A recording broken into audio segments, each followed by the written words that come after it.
Magandang araw po. Meron lang akong gustong i-flex sa inyo.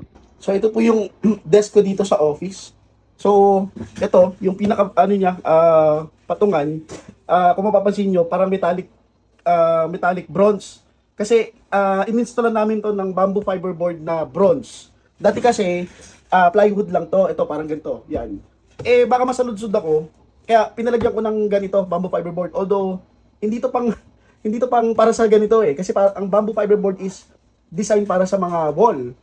Pero tinry ko lang kasi gusto kong makita yung quality eh. Yan, katulad dito, mapapatungan ng kung ano-ano, no? Tapos minsan masasandalan. So gusto ko makita kung magde-dent ba siya or ano, yung quality nga gusto ko makita. So far so good. Okay naman, goods. Ang ganda ng texture. Ayan. Ayan, metallic. Ganda ng texture, napaka-smooth. Napaka-smooth niya, so walang saludsod. Tapos ang tibay. Ano?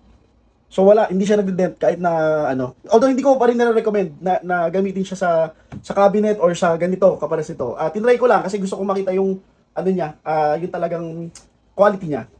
Baka gusto niyo rin mag-avail ng mga bamboo fiberboard kagaya nito. Marami tong kulay na available. Message lang kayo sa Facebook page namin.